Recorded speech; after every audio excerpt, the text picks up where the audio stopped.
Well, that sounds good in my book. I know the Chinese have been saying it, but the Chinese are two-faced. There's this last week, even last week on Thursday's show, you made the comment that the Chinese were saying one thing and doing something else, and all this week they've been buying a debt of the U.S., and yet last week they were yelling and screaming to Bernanke not to print any more money.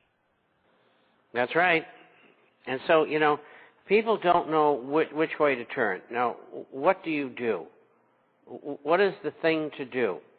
The only place that you can, where you can keep your wealth, preserve your wealth, is in gold and silver related assets. It's the only real money. It owes nobody nothing. Gold bullion, gold coins, gold shares, a combination. That's what you want to own. And I've been saying this, for 3 years on this show?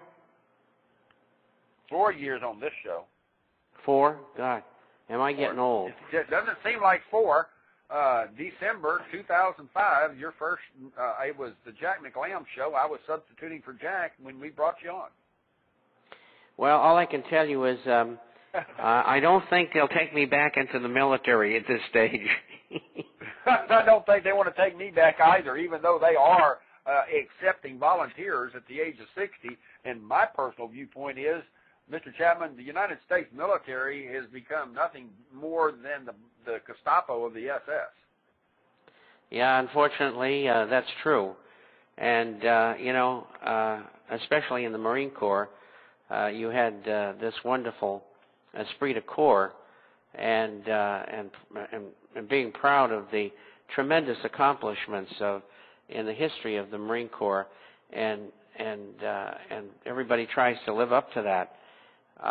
But, you know, when you have government going and making make-believe wars, which they've done before, and we've gone into that on the program, it's very disheartening because, you know, you're there because you're defending American values when, in fact, you've discovered that you're really not doing that.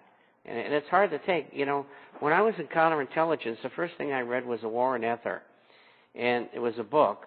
And ether means in space, in the airwaves. And because I was being trained to do electronic stuff at this time, which was directional finding and multiple printers and commercial and Morse intercept and all of that sort of stuff.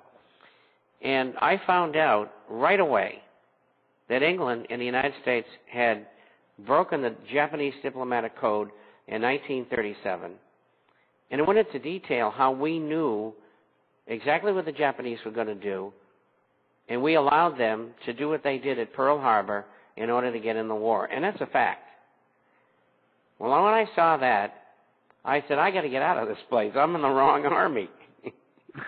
And so when my time was up, I left, and I'm happy I didn't take a job which was offered to me to stay or to go to work for the National Security Agency, which was really our bosses, or the Central Intelligence Agency. And Porter Goss, who is in my outfit, became later the head of CIA, and he went to work for them. And I refused to do so because I didn't like what had gone on and was going on. And so that was the end of that, but it was very disheartening. I believe it. I'm on your side there 100%. I actually listened to some of your older shows on the weekends, and I remember you stating I remember one show here that I listened to about 3 or 4 weeks ago, about a month ago, concerning it was done back in June or July or August of 2007, and you made a comment there that's so apropos now. I wished I had just copied or played that so you can for your listening pleasure, because you specifically said that within the next couple of years, quoting you, within the next couple of years, there would be a tsunami effect of the money taking place that by the central banks that would be so inflationary that it would be nothing had been seen as such since the 1930s or something to that effect. I think you were right on point with that, and the skepticism that you had at that time on the powers of the Federal Reserve. My personal question to you, Mr. Chapman, is there any end in sight?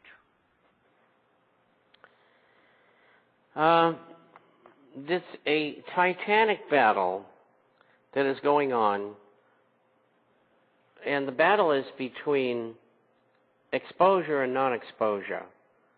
The bankers, the Wall Street, the insurance companies, the transnational corporations are trying to keep the truth from the people. And the truth is, under Keynesian economics, and Lord Keynes was an economist during the 20s and 30s and 40s, and the Western world has followed his precepts and teaching. It's called Keynesianism. And on the other hand, during that period of time, the philosophy which has not gained traction is classical economics. And when you get a situation like you're in now, only classical economics can work. And that is, you got to purge the system of all of this corruption, misapplication of assets, the overburden of great amounts of credit and money. It's got to be brought to a halt. And it will be, because the system will collapse, unfortunately. And that's what's going to happen, and that's what I've described over the years. And unfortunately, I've been right.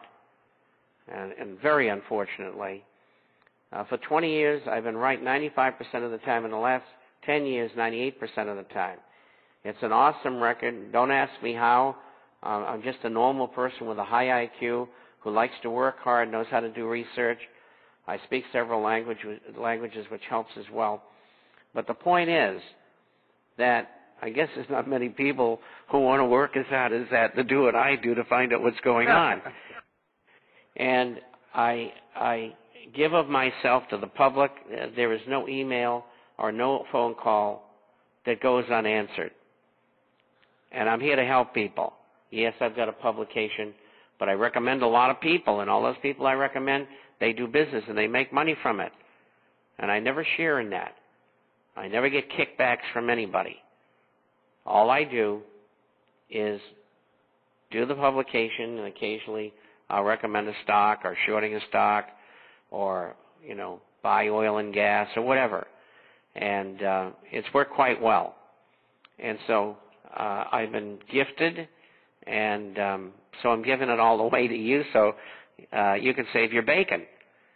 And it's very important that if you have any money whatsoever, and there's been plenty of listeners on this particular program who've made quite a bit of money by buying gold and silver related assets, and they're very happy about it. In fact, before I came on the show here, I was on a phone call with a man who was a client of mine when I was a broker in 1972, and he's still a subscriber after 20 years of my publication. He'll be 90 in next month, and he's still, with it. And it's nice to see people have faith in you so many years, and it's awesome to me that I've been able to help people like that so much. And he lives outside of Las Vegas, out in that mountain up there. What is it, Mount Marcy or whatever it is?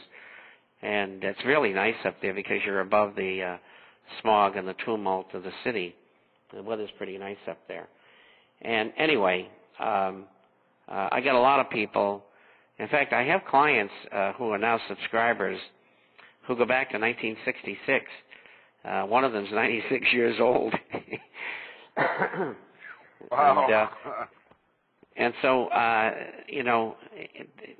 just love it, and I'm here to help.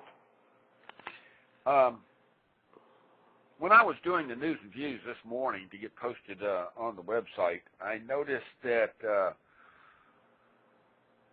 who was it?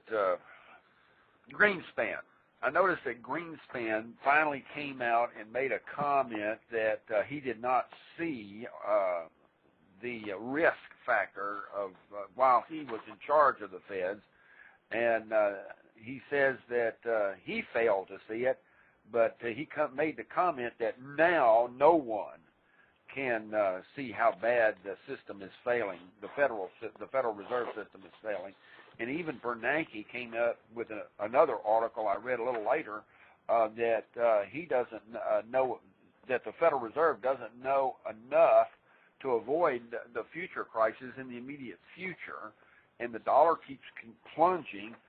But Mr. Chapman, I'm looking at 530,000 people lost their jobs last month in another article